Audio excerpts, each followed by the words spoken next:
Hi, we're Heaven's Basement, and you're on rockforevermagazine.com.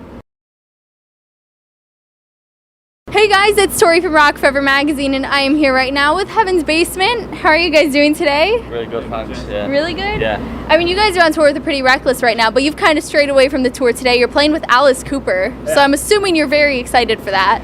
We just came for the Sunshine. I didn't know Alice Cooper was playing. Yeah, Well, now you know. Yeah, no, we played last night in Orlando, and yeah. with him, and it was great.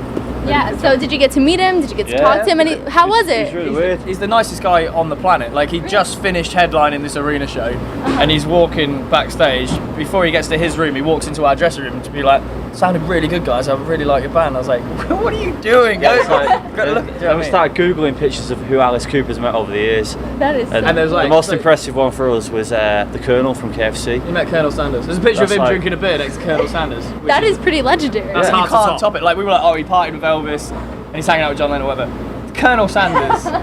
And he's not just meeting him, he's just nailing a beer as well. And Colonel Sanders is in his white suit and everything, like full on how you would He had picture that. him. And then there's another photo of him chilling with John Lennon and hanging out with Elvis or whatever. It's like So cool. the guy's met everyone. Well, now we're going to start with some Finish a Sentence for you guys. Now, the highlight of your career so far was when? Finding out that Alice Cooper met Colonel Sanders. All this Of interview. your career. Yeah. Thank you, this interview. Your answer couldn't have been any better than that, so thank you. It's all downhill from here. Oh, no. Well, all right then. Now, the craziest fan experience was when? Oh, Wow. what would be the craziest? You guys do meet and greets every night, or are you hanging out with fans on this tour? Or? We No, we stand tend to be around very, afterwards. yeah, we tend to be pretty social and hang out, which can lead to odd things. I understand. I mean, I think like maybe turning up at your hotel room at like 5:30 in the morning, there's someone there being outside your room. That's not weird at all, actually. That's not crazy at all. I would totally expect that. But When you have no idea how they found out what hotel or what yeah, room you stayed. that's pretty interesting. That's a pretty crazy one. That was actually me. Yeah, you just like kick it out with the security. It's like, yeah, Sid! And now your dream tour lineup would be, how about each of you guys can pick one person on the One tour? band each. Yeah. Black Sabbath or something like that, like an old school one, or Stones or something, Aerosmith, one of them three. That would be pretty I legendary. mean, that's a tour there. Yeah. So, Anything else you guys would add to that? maybe One Direction, just so they could actually get their ass handed to them properly. Nice. Because that'd be, you know what I mean? Like, because they probably think they're good at what they do because of the amount of appreciation they get. But if they went and then stood on stage with like Rage Against the Machine or something, I think they'd become very aware quite quickly that they're. So I'm sensing you don't really like One Direction. I'm indifferent.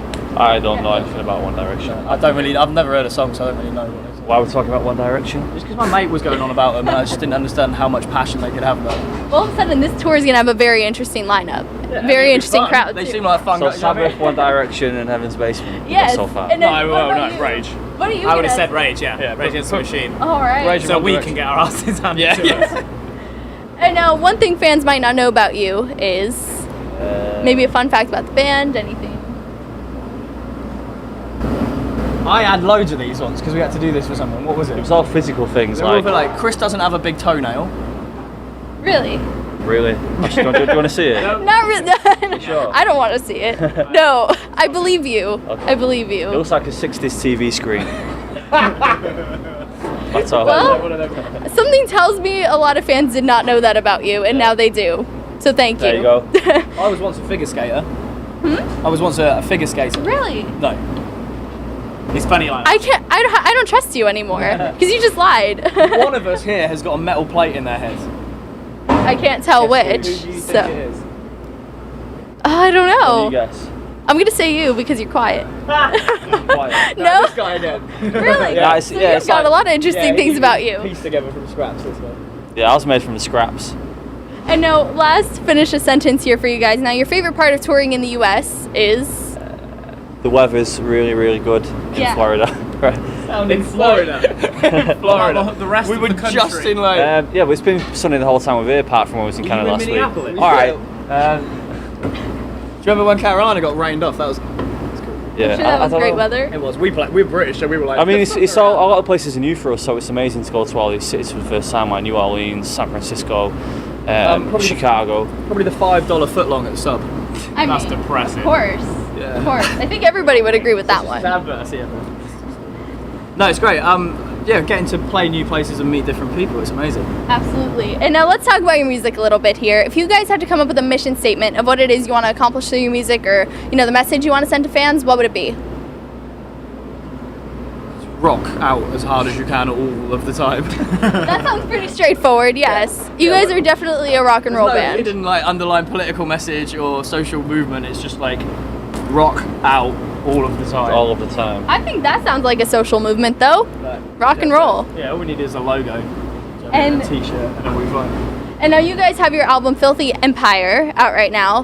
How did you guys come up with that album title? What's the significance behind that? It was actually 2 different names put together, wasn't it? Yeah, it was Okay. a mutant name. It was a mutant name because we had these 2 different names. We put them together. I can't even remember what they were.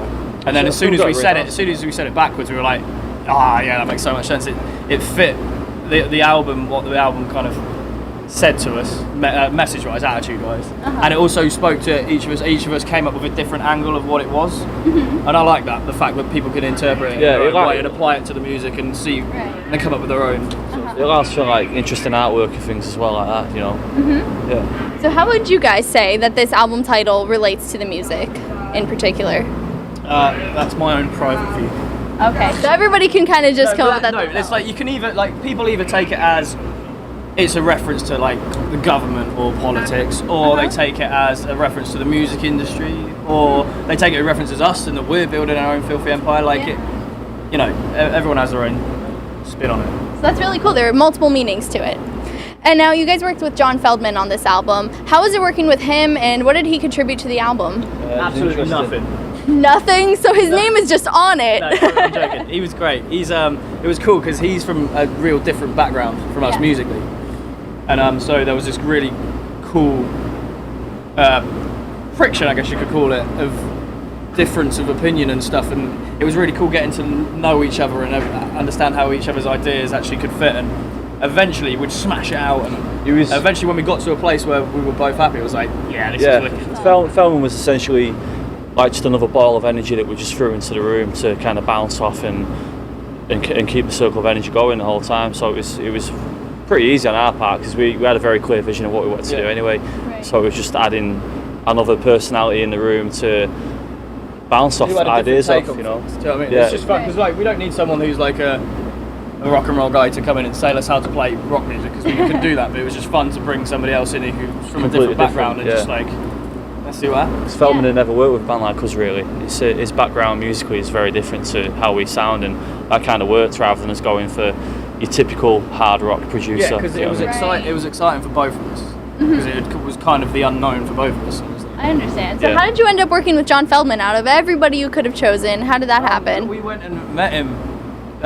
Somebody set up recommended him or something. I can't remember. We went to meet him, and within the first day of meeting, we'd kind of jammed out a couple of songs that are on the album that made it to the album, and he was clearly fired up about it, and we were like, oh, this is interesting and weird, and he straight away just went in and was like, I want to do the album, and he was very proactive about it, and that kind of, I liked that. He was clearly passionate about it straight away. So right. And now one song in particular that stands out is Lights Out in London. What's the story behind that song? What's so funny? Yeah, that's the song that we're not playing tonight. That is such a bummer now. That's the song about being out in London. Oh God. Oh God, Don't believe anything these guys say. They're full of shit. That song's actually about Interview over. That song's about how much love and respect I've got for Papa Roach. No, that's about being out in London and realising that you're maybe stuck into a scene that you don't want to be in, and it gets to a certain point in the night where you realise I don't want to be here anymore. Oh. But, it happens to everyone. Right. You realise you're maybe a bit of Especially in wrong London. scene, and especially in London, because everyone's been there at some point where you're like, what, this is full of bell ends. bell ends. So I guess it's a good thing you're in the United States right now, right? No, but I've got a lot of love for London and England. It's just saying, but it works everywhere in the world. I'm sure everyone's been out on a night out and realised you're maybe with the wrong kind of people. And Right. Certain bell ends, not everyone's bell end. No, don't get us London's wrong. our capital. It just so happened that happened in London. Right. It could have been Lights Out in Lincoln. Do you know what I mean? Or Lights Out in Absolutely. Leicestershire. Absolutely. And now I read that you guys are inspired by a lot of classic rock bands, some of the oldies. So how did you guys take that inspiration but somehow make your music so modern? Probably the fact that we're not 60 years old is, Wow. you know, it's like we've kind of been brought up in times of other genres of music, so that was only a reference for us to go back and listen to. You know, like whether it was our parents that were into it or whatever, you can just go and reference back to some albums. But we all, if you're growing up in the 2000s or whatever, you listen to new metal and indie music in the late 90s and things like that. So it's this mash of music that creates that kind of modern sound. So what current bands are you guys inspired by? Any current bands you're listening to right now? Yeah, there's quite a few actually. Inspired. Between us all, Biffy Clyro, Arctic Monkeys. Yeah, even if we're not inspired by them, we just listen to anything out that's around at the moment. See, just to keep a kind of finger on the pulse and see what people are doing, Yeah. so we can rip them off and try and make money from it. Ideally. I mean, What it is like good motives. I don't know, I guess you kind of can't help avoid the kind of music you grew up listening to, and that kind of gets deep rooted into you on another level, a different level. And so like we all grew up with slightly different music. Like, I grew up with a lot of blues, but also Zeppelin and Pink Floyd, and they're the kind of fundamental basis. You can't get away from that stuff. So it's more like it's modern rock, but with an old school mentality. Because we approach it like an old school rock band, but we don't sound like it. It's Right. Just turn your amps up and Yeah, like, it's just don't worry the way about we it. play is the old play school guitar, sound. drums, bass, and do not have any backing tracks. If you can't play it, then you're not good enough. Do you know what I mean? Absolutely. And now you guys released a music video for Nothing Left to Lose, which was really like a mini movie. It was so cool to watch. At least, we're gifted with Yeah. the acting talent in all of us. Like, That was that acting debut, wasn't it? I mean, there it is, the Heaven's Basement side project. Yeah, there's a big moment when it's like, there's about half a second when it's like going past our faces where me and Rob were like in the spotlight. It was kind of weird. It was a super cool video though. How did that storyline come to be? I have no idea because we were blindfolded and like gagged Yeah. and tied up for about like 9 hours in the desert, so I didn't really see any of it. I actually method acted. I did that for around a week before the video just to get into character. I mean, that is some I dedication. think it shows off in the performance as well. Yeah. Commitment. I wouldn't call me the best actor, but I'm not The worst. the second best actor. And so the filming process must have not been so exciting for you guys. You were just in bandanas on your eyes the whole time, or Particularly what was it enjoyable like? for me because that song is a trade-off in the vocals between Aaron and myself, and it's quite like full-on screaming kind of like high vocals, and we stood there like, you know, kidnapped or whatever, Right. and they'd be throwing grit and sand at us, but we're fully singing it for real because then it doesn't. Oh, You've got to, yeah. otherwise it looks stupid. For like hours and hours and hours, and just like crunching when it was like that That- sucked. Well, you know what? It made for a good video at least, so it was worth it, right?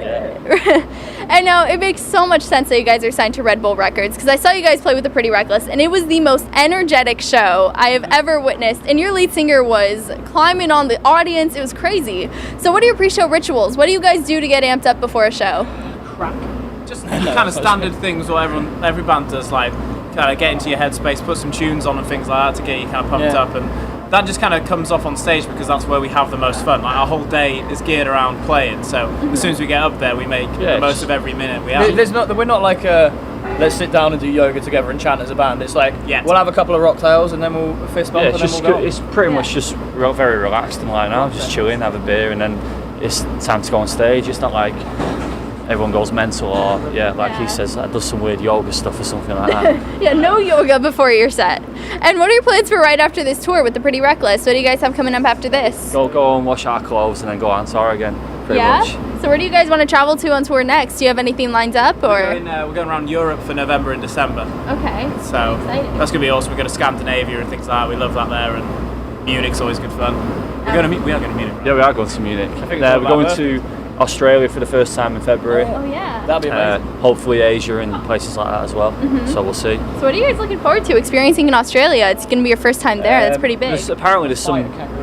Yeah, there's like these zoos where they keep the most dangerous animals in the world because Australia has a lot of them snakes and spiders and all this kind of crazy stuff, and you can go and see them. So I definitely want to get involved with that if we get a day off. Because I think there's a 5-day gap we've got at the moment off, so we can go and see some beaches and stuff and all that kind of stuff. Yeah, I mean, I'm looking forward to playing some shows over there. Yeah, that's gonna be good Oh, shit, we're doing too. that as well. Yeah. No, we've never been. I have no idea what to expect. In 5. I need to. Sorry, but let's All right, finish this up. we are actually, that was our last question. So thank you guys so much for taking the time, and have a good show today. Everybody watching, subscribe for some more interviews, and I'll see you next time. Thank you very much. Thanks a lot. Bye.